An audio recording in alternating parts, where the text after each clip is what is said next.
Today is the 25th of July 2020 and I am reading The Only Planet of Choice, Essential Briefings from Deep Space, transcribed by Phyllis v. Schlemmer.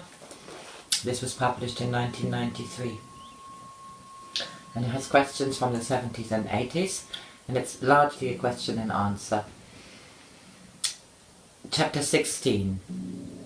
War and Peace in the 1990s. While in 1994 it would seem a little out of date to leave these early transmissions concerning the imminent threat of nuclear catastrophe in this edition of the book, the replies given by Tom are still totally relevant, for they deal with the power of thought, the power of fear. The transmissions have been arranged in chronological order. The first discussion, during 1981, occurred at a time when there was a proliferation of nuclear warheads. Guest: what about nuclear war? It seems that this present time of affairs, 1981, is dangerous and the risks are rising. Tom: we have always said that we would not permit the destruction of this planet. We would not permit this planet to be destroyed in stupidity. But you understand that when destruction attempts are made, they create other forms that can then encourage more scattered energies. This is why meditation is important. Andrew: yes. Why does it show this? Yes. If I understand correctly then, let me paraphrase that. What I understand you've said on other occasions, you're not in principle against humanity learning a lesson from a small series of nuclear events. Is that correct? Tom: we did not mean it in that interpretation. Andrew: I'm sorry, would you clarify? Tom: we have intended for you to understand that in the situation as it is going, if there were small confrontations, it would perhaps be a sufficient lesson in another world and another time. But in this time and space there is only foolishness, so that would not suffice. If a lesson could be learned without harming humankind, but that's not possible. Andrew: I see what you're saying. It's what we call a Mexican standoff, is it? Tom: that means that each side is prepared and each is afraid, though through not knowing the strength of the other. Andrew: yes. Tom: yes, that is your situation. But if it is possible to overcome this and for East and West to merge in understanding of peoples, to remove fear, then many things will come to pass. Andrew: yes, we understand that. But isn't that a long-term process? We're talking about the transformation of very fixed minds. Tom: know this, that elements of the nature of energies may spread with great rapidity. As you have a media, a form of communication, of necessity it would only be a matter of days or weeks in transformation. If the energies charged into it were the highest, know this, your planet Earth is on a verge of transformation. Guest: what are you calling a short period of time?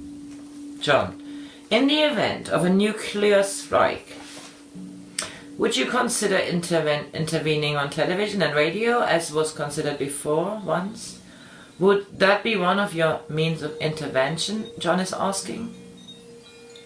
As a radio waves, Tom says, goes around your planet Earth and cycles it, or televises it from above your planet Earth with proper communication, the majority of civilized countries could come to understanding in 3 of your months.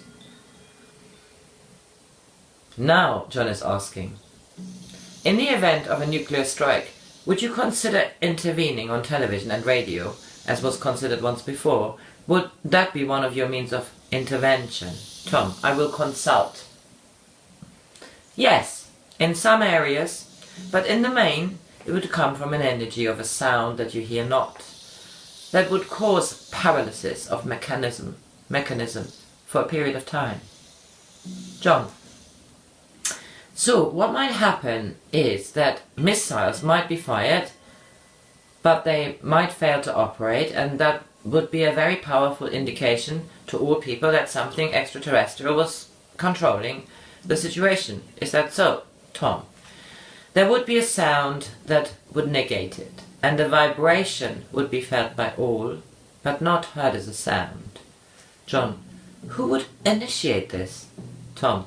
Those of the 24 civilizations. John. Is Althea still in charge of this operation? Tom. That of Althea, yes. John.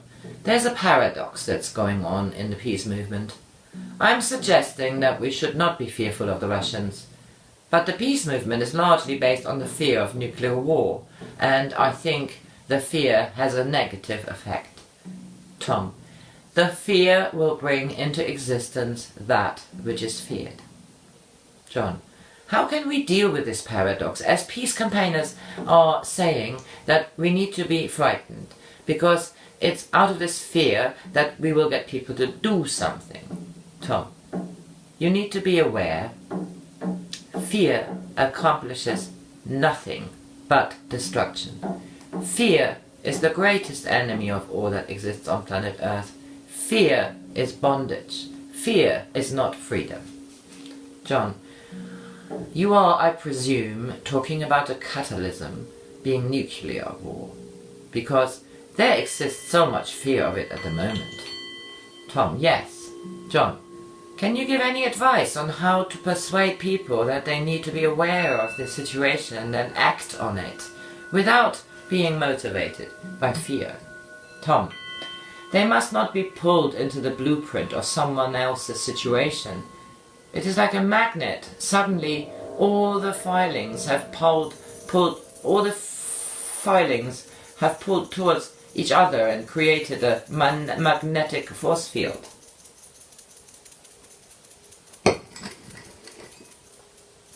Andrew. If it is mandatory that we survive, what will our work be afterwards, assuming that you will not allow total destruction, while there may be some minor destructions as a lesson? Tom. We would pray that even the smallest shred may not be the case. Andrew. Okay. Tom. The importance is to inform others that energies of thought forms are more devastating than nuclear warheads, for in your time now, in your future time, energies are being refined, for which thought is and will be the controlling factor. Andrew. Yes. Now, may I ask if in the course of evolution of human life on Earth, man has ever had this kind of technological possibility and capacity for total destruction? Tom.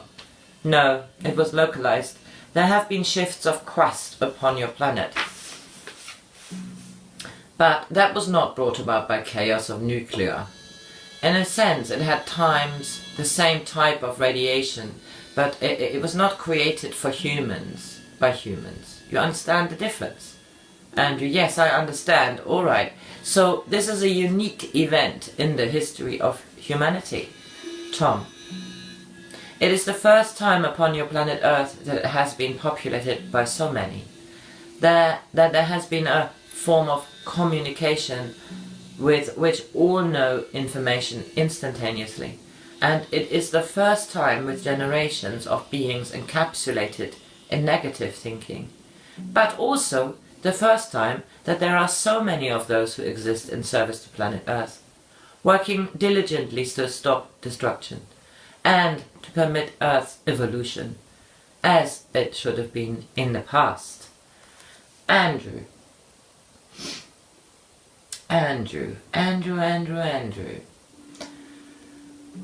Now, let us assume as one of the possibilities that there will be no serious use of nuclear weapons. Does this mean that natural catastrophe will still go ahead as a natural cause of destruction? Tom, again we will attempt to explain. If fear is instilled, then it creates an energy that may bring that into being. But if there is enough positive belief in the future, then you humans also may relieve the pressure across your planet and release it slowly, so that there is not a need to have that amount of destruction. It will not be possible in every instant to eliminate all destruction, as it is nowadays that there are earthquakes in eccentricity.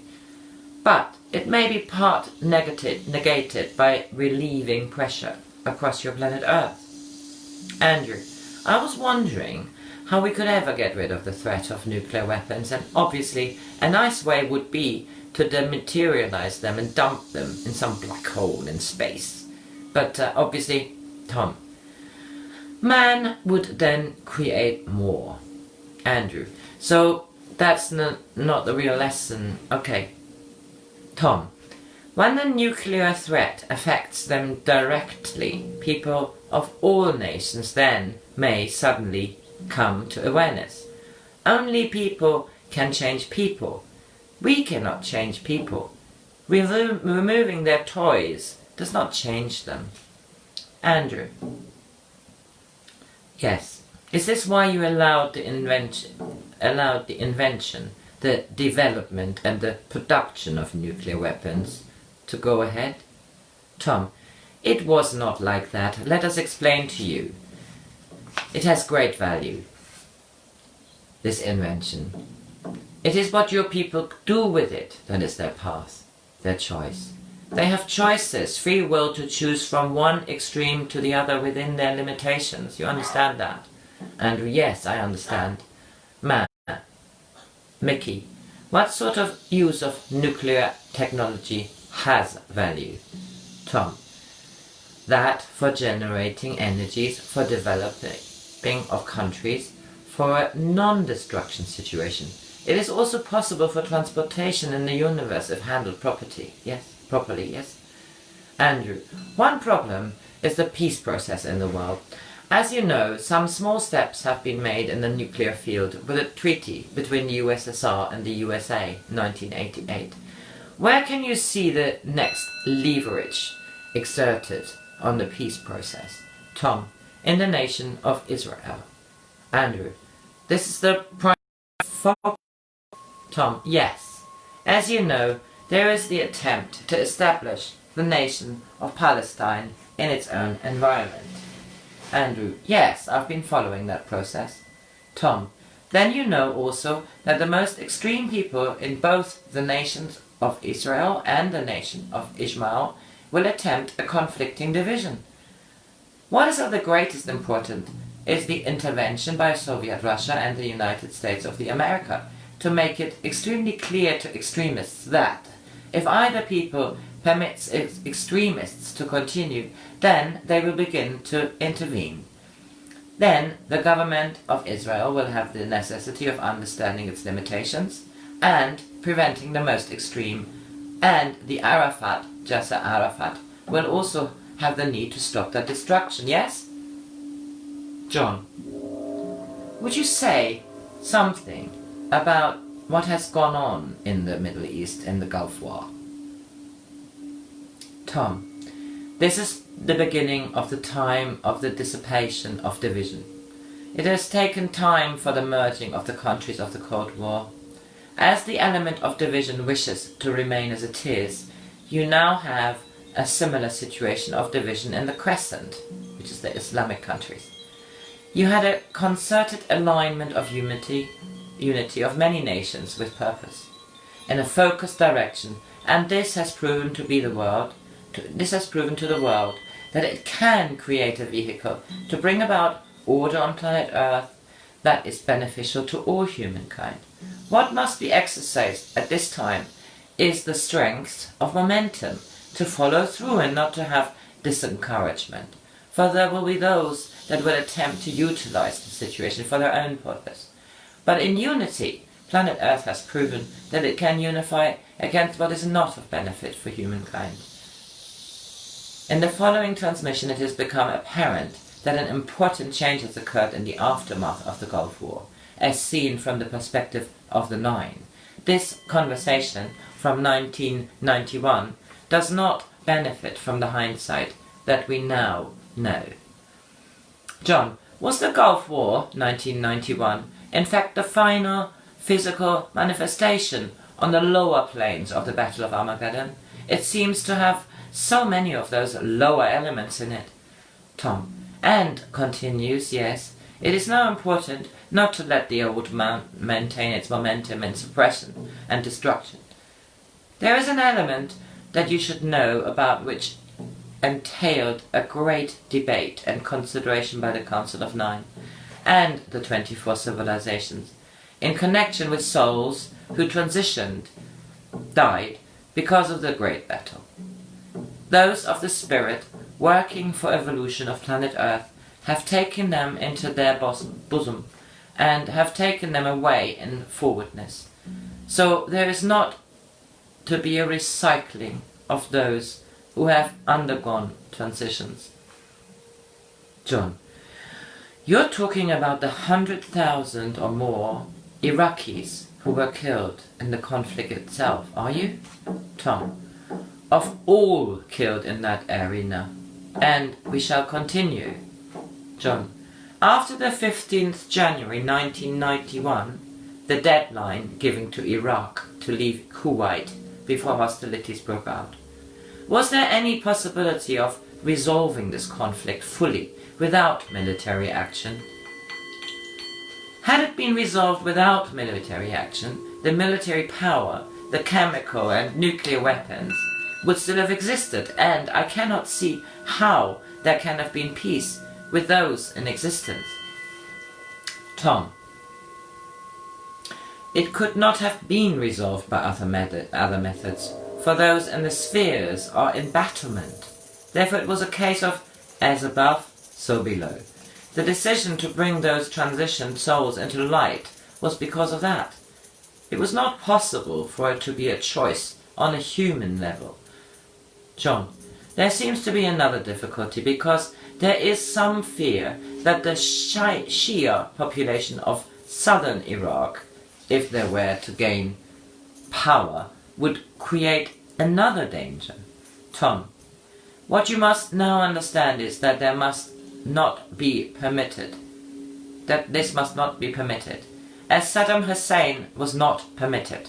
Therefore, you must militate for the United Allies to remain united.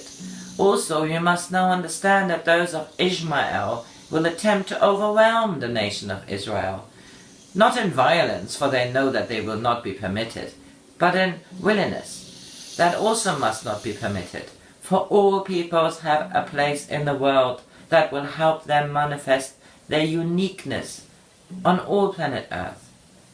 John, personally, I feel quite supportive towards the Kurdish people. Can you say anything about them? Tom, they are one in more sense than one. They are straightforward, not devious. As each of these representatives of different civilizations who have manifested upon planet Earth are attempting to maintain their legitimacy, it is a part of the great mosaic of planet Earth. John, you are saying that the different races in the region represent different civilizations. Tom, yes, not of the 24 but others, as it is in Yugoslavia, yes, and in others. Do you understand? John, yes. Now, there's a great problem in the Soviet Union, 1991, and Mr. Gorbachev, who seemed to be doing a good job, now seems to be in difficulty. Can you say anything?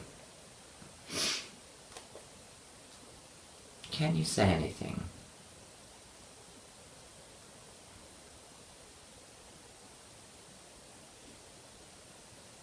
Tom, you will meditate for him, to keep this in your memory, While the world was focusing upon the Hussein, the supportive energy was not directed to him. Now you must include him, to help him, again to maintain stability and balance. John, about the Middle East, the environmental disaster brought about by the continuing oil well fires there, is there a real danger here? The Gulf War 1991. Tom, there are many dangers. Remember, it will affect your entire planet, not just the crescent, and it will also bring into being a world order of rules and regulations. For in its vastness, humankind must have order created to abide by a civilized method. Your planet Earth no longer is a planet that has but a few million humans. It is no longer a planet that in order to see the other side one must incarnate. It is now a very small planet and must be treated as one skin. So, out of the chaotic situations will also come the order of environment, and another benefit also, for those who support the environment also at times become dictatorial.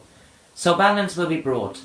Begin as much as possible to foster the elimination of those products that also bring other forms of environmental destruction.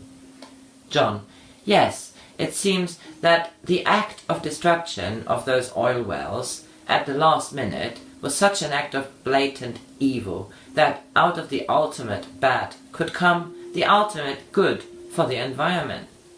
Tom, that is exact correctness, provided it is directed, meditated, and kept in the mind.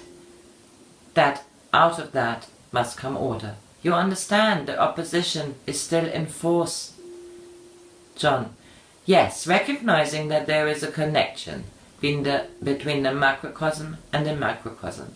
I feel that human unity during the course of this difficult period has taken a battering. I think that there has been some damage done to the collective solidarity which grew in 1988 and 1989. Tom, that is a truism.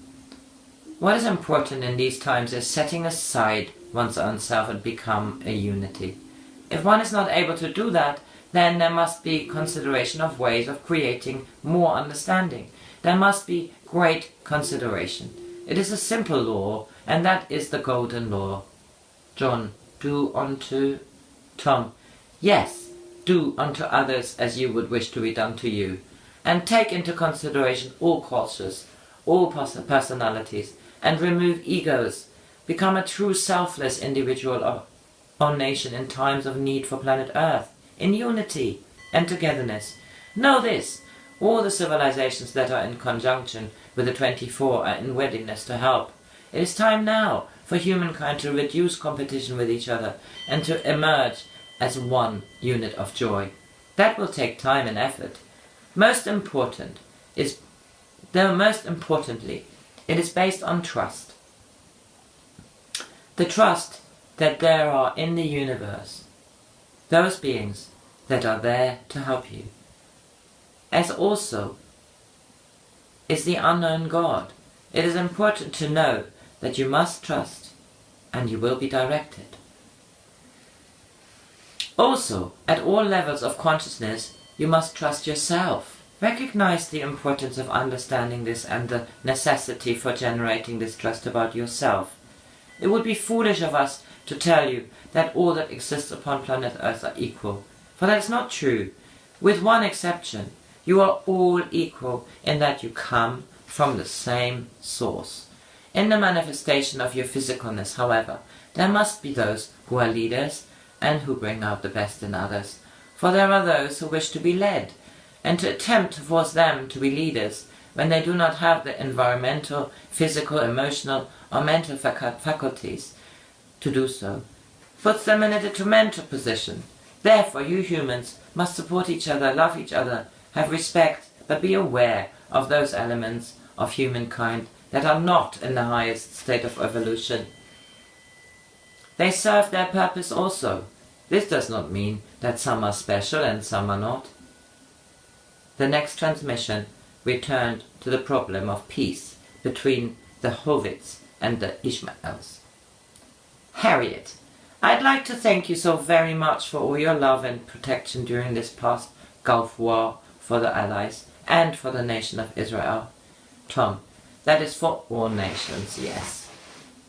Harriet, I'd like to ask you if you can give an idea of where the nation of Israel, together with the nation of Ishmael and Israel, stand in relation to coming together, to touching hands and making peace with each other. Tom, when peace is made within, then it is possible for extension of peace without. What is important is this understanding, and we wish each of you to open your minds in clarity to hear what we say.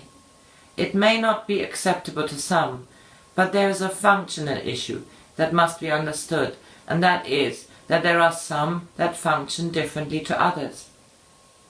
There are many cultures from different civilizations, and there are many differences between cultures, and in the process of their choosing there is necessity for leadership and demonstrably maturity. You must understand this. We speak not of evolutionary level amongst leaders, we speak of the level of maturity. It's like this. You take a child, and when they do not understand the danger, you make a rule. Do you not? John, yes. Tom, you say that you must not pull yourself from a top roof without a parachute. Everybody laughs. An umbrella, Tom says. No, an umbrella doesn't help much. We know what you mean. Don't throw yourself off a building without a parachute, laughed Tom. You will understand that the nation of Ishmael is at times childish, which is necessary to bring them through. However, this does not make them less than the nation of Israel, do you understand? John and Harriet, yes. Tom, it is important that you understand that. It does not mean that they are not as evolved. It means that it is the point of their choosing at this time. We speak now only of the masses. You see, if you permit a child to do as it wishes, it gets in confusion and does not know its safety area. Then, when you tell the child, you must not do that, it knows then that it is within the boundaries of safety and that it is being looked after. Therefore, when there is a nation that does not have limits or guidance for the betterment of all nations, it is like a free radical cell. Is that not so? When radical cells go wild in the body, do they not create a situation of devastation?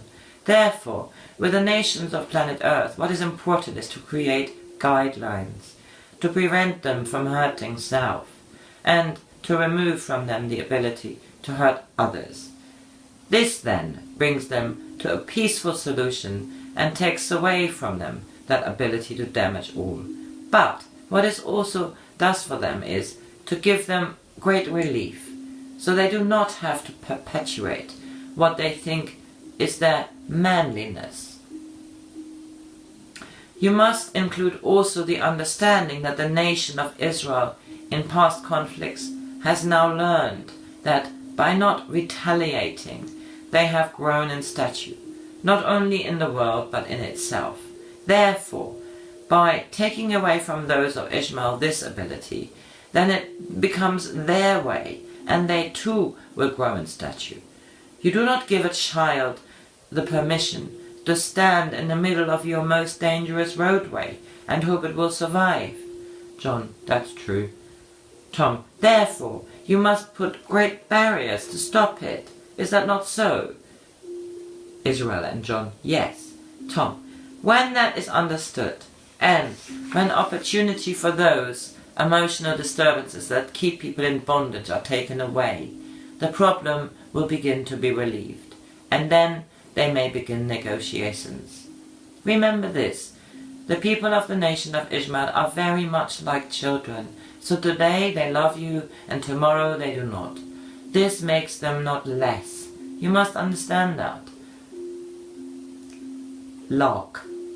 Now, the Americans are very much involved in that peace process, and they don't look very mature to me either. 1991. Tom, that is your way of viewing. You see, each culture has its own way.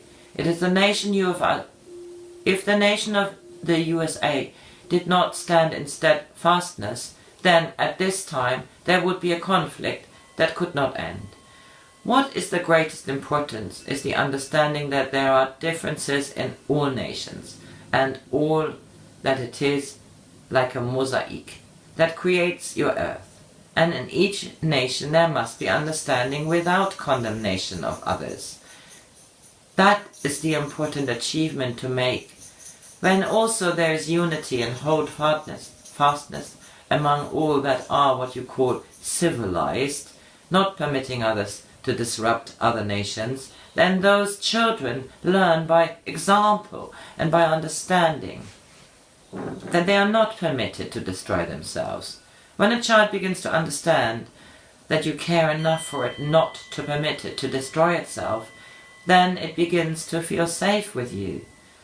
The next transmission was given to a group of meditators in March 1991. Tom. Now, we are moving into the period that begins the solidification and cleansing. In times past, souls upon your planet Earth refused to leave it, and through your conflicts continued to recycle as you recycle your trees. Your recycled trees have usefulness,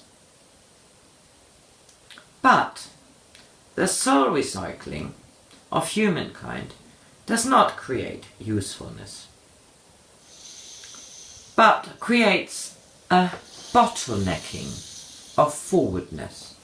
You know, you've come to this time in which those who now make the transition, we speak of those who do not fulfill what they have come to fulfill, those who made transitions died in accidents and in wars, those that create their own transition, either deliberately or accidentally, those live now in a different realm. Those souls who have now transitionalized from the recent Gulf War, from accidents, have now been taken into other, higher evolutionary states for releasing that anger and despair. Therefore, there will not come a recycling of souls that have kept planet Earth in bondage. This has come about because of the awakening of humankind to the reality of where they have come to, and the beginning of finding their divinity within. Is that not joyful? Also, humankind is now moving forward in increased unification, and in bringing about the ending of conflict and aggression, the world conditions that create the situation of bondage. That does not mean that there is an instant change, but change has begun its great movement forward. This is shown by the unification of nations, that now understand that the destruction of one nation is in reality the destruction of others, and the beginning of all destruction. Also, that the destruction of vital elements upon your planet Earth affects all. It is a time to be in great joy. There are times when one would feel despair that there is not forwardness.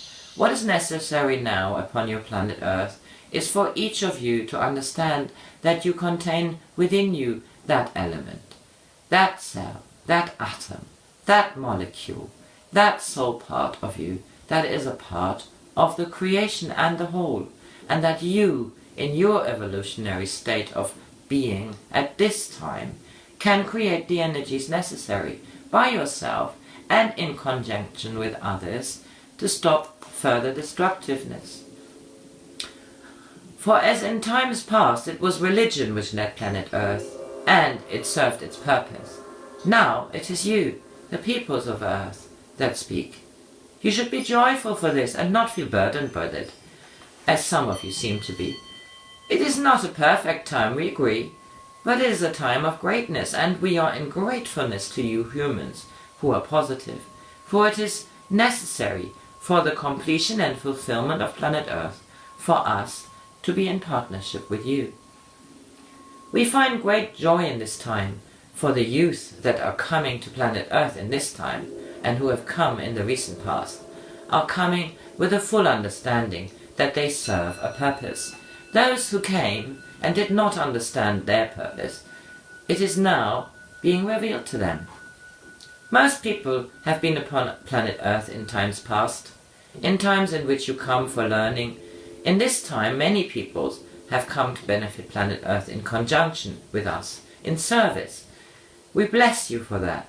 Many of you also must understand that you come from higher evolutionist levels. That's not the correct term, but we have no language to explain. Of other civilizations that work in total peace and harmony with each other, and that have joined with all who are bringing planet Earth to its rightful direction. Know this also. Each of you human contains the essence of what you term a star.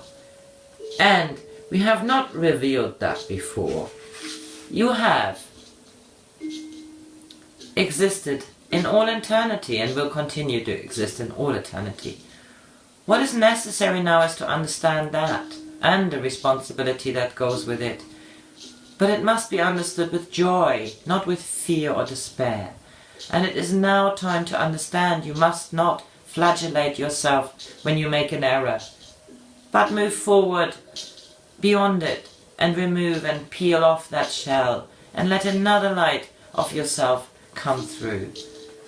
You must also understand that when you are in the presence of others, you emanate an energy of light that touches and begins their awakening also. And when you create jello, happiness, laughter, after wobbling jelly, in the universe, you create great energy and a release of what you term darkness and the removal of that which sticks in holes in darkness. Each of you humans is like a jello bean. Is there such a thing as a jello bean? Leah. Jelly bean. Tom. Is it wobbliness? Lark. It is very sweet too. Tom. Then people like you are sweet, are you not? Yes. It is important for humankind to understand that just because things are the way they are, that is not the only way they can be. It is time for humankind to understand it is the way it is, for perhaps humankind created errors, yes? It is time for humankind to understand who they are, and it is time for humankind to understand that they affect the universe, that the days of destruction, the days of saying that is their karma, must end, for in both cases it is not a responsible way to think. You must also give time in your meditations to the beginning of elimination of human accidents that entrap the soul in a non-functional vehicle. Do you understand? John. Well, could you elaborate on that, please? What is it that you entraps human beings? Tom. If there be embattlement and one is entrapped in a body that is injured, then that spirit soul becomes very angry. Then it serves not the purpose it wishes.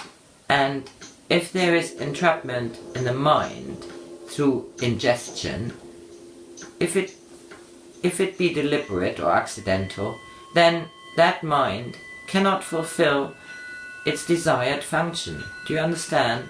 Then that energy of despair is likened to an out of beat note. Do you understand? It then needs special love and energy. So in your meditation also to begin the elimination of what causes that. We have confused you now. John. I think you're talking about those people who are damaged, either at their own hand or for other reasons, sometimes described as karma, and that those problems must be eliminated so that the soul can live in its purpose. Tom. Yes, and they need help to remove anger, and it must be in your meditation that you wish for this, yes? John.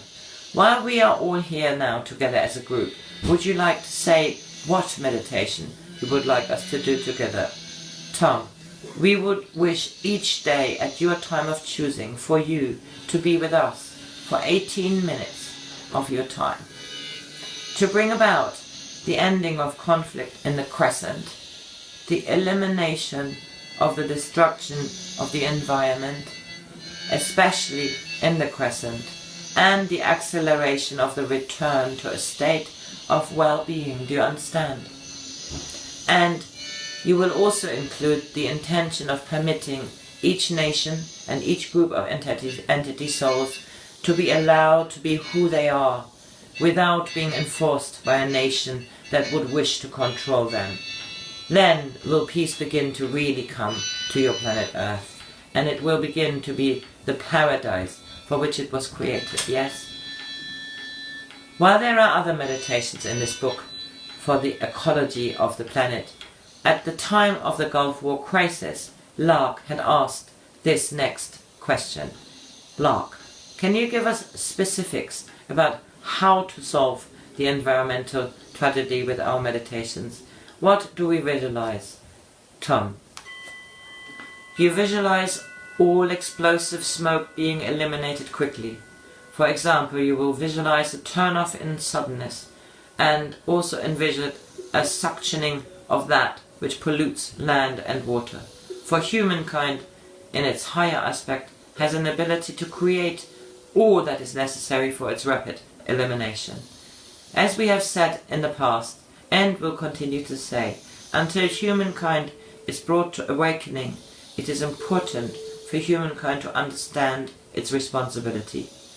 It is time for the information and knowledge to be released, for humankind in all aspects of its religious life, which has not supplied the understanding, is searching for the elements of their beginning and purpose.